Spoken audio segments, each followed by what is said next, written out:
Good morning, my garden friends, and welcome to my Sunday morning backyard garden tour. I love making these videos early in the morning. It's just so calm and quiet and beautiful. In today's video, I am going to walk you around my garden. I'm also going to show you the front of my house where my vegetable garden is. I know I show you that every week, but it's even grown even more since last week, and I'm going to keep showing you until the season of those veggies are over. But I gotta show you how tall my cucumbers got. They're taller than me. And in today's tip of the week, I'm going to show you how I harvest zinnia seeds. I'm actually going to do it while the zinnias are still on the vine, just to kind of show you what works for me and how I do it. It's always so satisfying to harvest seeds. It's one of my favorite things to do in the garden. So I figured since my zinnias are ready to harvest, I'll show you how I do it. But look at my friends. Look at my gorgeous bougainvillea. This is an Elizabeth Angus. Funny how we have the same name. So this is an easy one for me to remember and not forget. But I am completely stunned that it's actually blooming again. What is this, like the fourth or fifth time this year? Look at those beautiful bracts. I just can't believe how prolific it is. And look at my beautiful sweet potato vine. Oh my goodness, I've never been able to grow one this big. This is just amazing. My beautiful Super Tuna Vista bubblegum, it's doing very well. You all know that I gave it a hard, severe prune. And I have a citrus lantana in the center of the vintage bathtub, which you can't even see because I just need to call this the green monster. Hello, Abby. Good morning, my sweet, precious Abby. So I do have a lot of volunteer sunflowers. I will let these go to seed because they feed the birds. And I also have some Mexican sunflowers growing up the arbor. Those are called tithonia. But if you notice, yes, some of my zinnias are gone. It's just life and the season. Always sad to see the garden change and fade, but you know, our gardens are always evolving, and here's proof. Look at all my nasturtium. This is a cool season flower. Those just all came back from seed. So I imagine with the fall weather that's approaching us, the nasturtium will be so beautiful. Yeah, some of these zinnias, I'm gonna harvest the seeds today. See, that's ready, and I'll show you how I do it.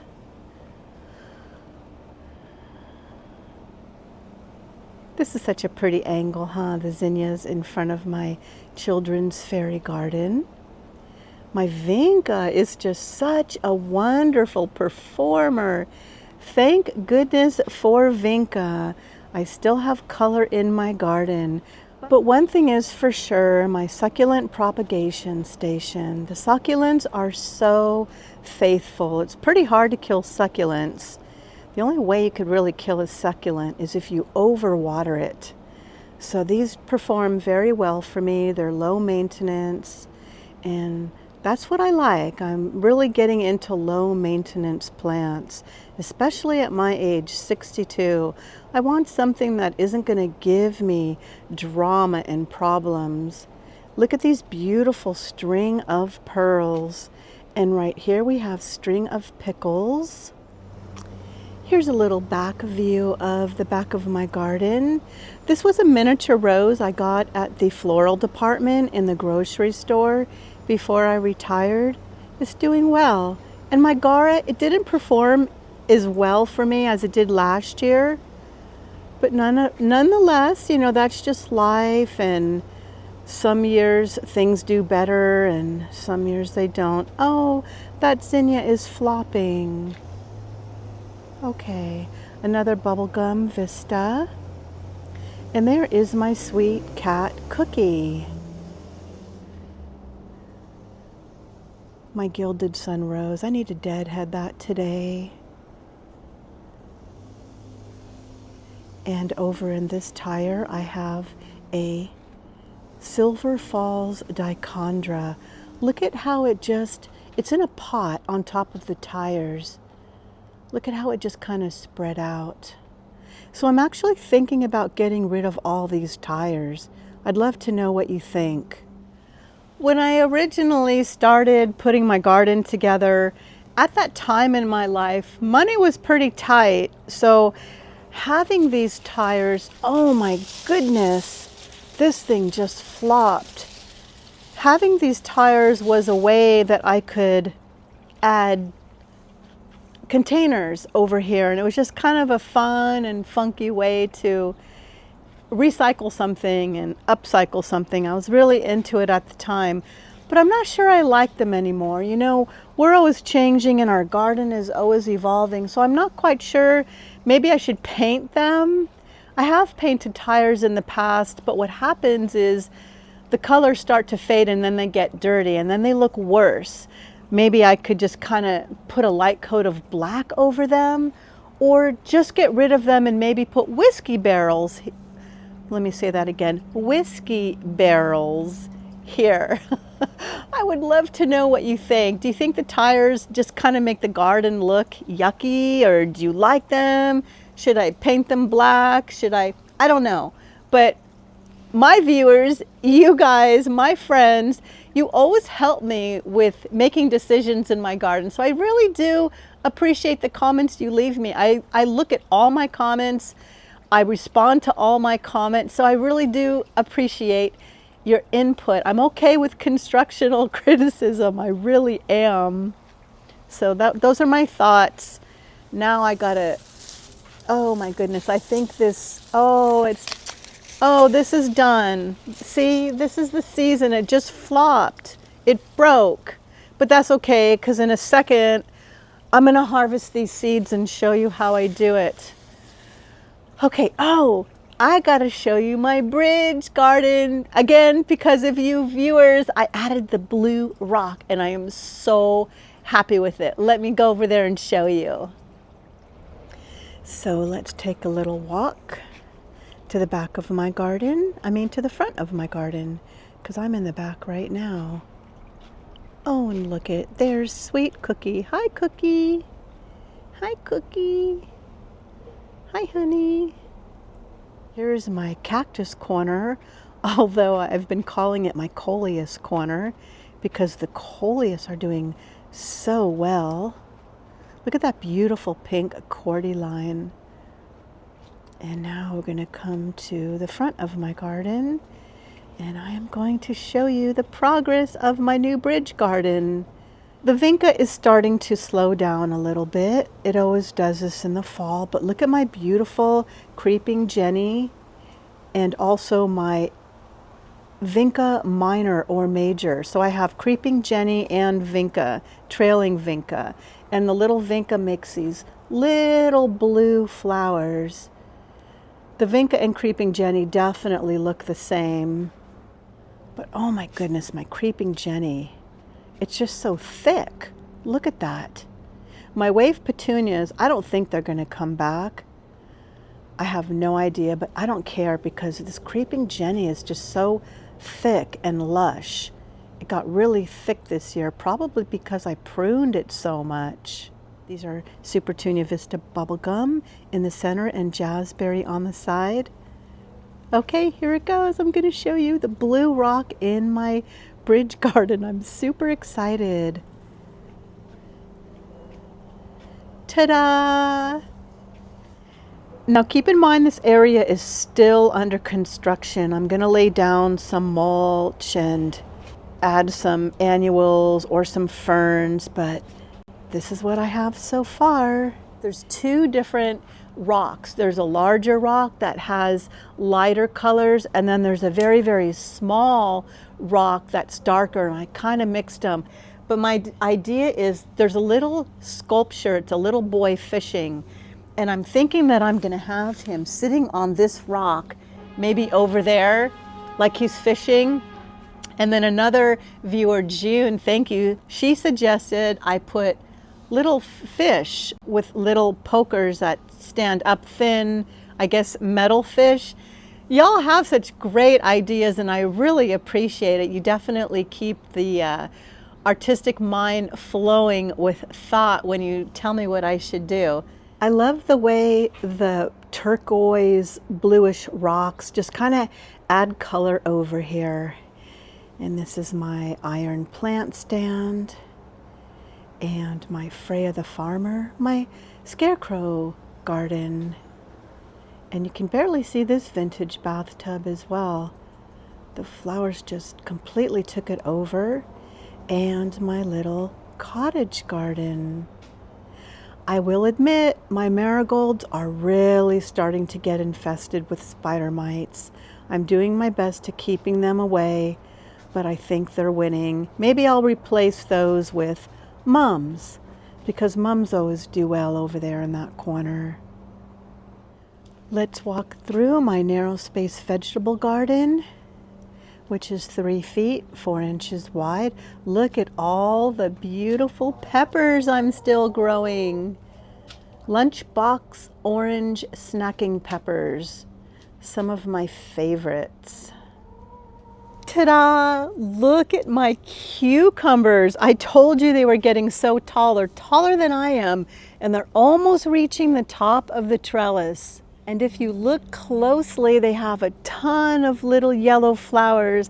I'm just hoping they get pollinated so I have a whole bunch of cucumbers before winter is here.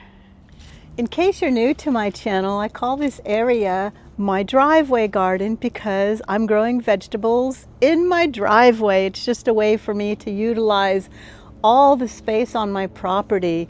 And this is an elevated bed from Vigo Garden, which I absolutely love. And there's only 4 strawberry plants in here, and these trailed so far down. I actually put the little baby strawberries that are forming roots in pots. Oh, and they're getting roots already. How exciting.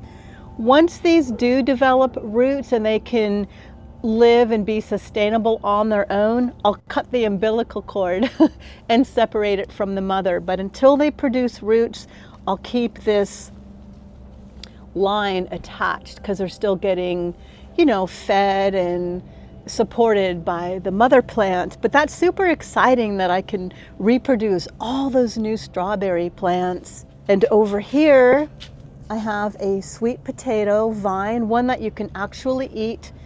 And it's growing this tall. Thanks to my friend Kathy, she gave me a little slip from her garden and it worked. And another okra over here, a purple hyacinth bean vine that is just going crazy. I hope it doesn't run out of time before it just makes beautiful purple bean pods. And a moonflower, and this obviously likes the cooler weather because this is starting to do really good right now. Now let's go harvest some zinnia seeds. When you notice that your zinnias are starting to fade and you want to collect seeds for next year, there's 2 ways you can do this. One, you can just wait till the flower completely dies and the seeds fall off naturally. They drop into the soil and you just hope they come back. Sometimes they do, and a lot of people do it that way. But I find so much joy and satisfaction collecting seeds. There's just something about it that just really brings me so much pleasure. So what I do is I look for a zinnia flower that's already starting to fade and I feel the petals are going to fall off. I would not take from this one. This one still looks beautiful. Definitely not this zinnia. But see this zinnia right here? It looks like the petals are they're fading. So what I'll do, and this is just how I do it, remember, I'm sure we all have our different methods. I just cut off the head like I'm deadheading, but instead of throwing these away or in the compost, I put them out on my patio table to dry. So here are a bunch of zinnias that I've already had the pleasure of collecting, and see how they're just starting to dry and the petals are falling off. The seeds are actually in these petals that are falling off. See all these little spears? This is actually the seed. And if I lift up all these and move them away, you'll see all the seeds are already falling off. So now I can either put all this in an envelope, and then come spring next year, I can just take them all out and pull all the seeds off, or I can do that now after they've dried. This is what I do. I'll pull all the petals off, and then I'll just compost this. So I pull them off, compost. Pull all the petals off. Remember, the seeds are in the petals. Pull all the petals off, and I just keep doing this to all the zinnia heads. And because they've had a chance to dry out, they come right off super easy. I just find this so satisfying. Look at all these seeds, saving so much money. But again, the trick is you want to wait until the zinnia is already starting to die on the stem. The longer you wait for it to dry, the more viable the seed. If you deadhead a zinnia too soon, I don't know if the seeds would be viable or not. I mean, I guess they would still dry, but I think the longer you wait, the better off you are. So I'll give this one more time, because look, it's not pulling off, so I don't think that's ready. But all these zinnias that I deadheaded like a week ago, they're just coming right off. I'll just put all this in an envelope, and over the winter all the petals will dry, and they might even separate from the little seed itself. So that's how I harvest my zinnia seeds. I hope that this helps you in case you're thinking about harvesting your zinnia seeds too. Well, thank you so much for spending your Sunday morning with me. I hope you have a beautiful day in your garden too. Bye.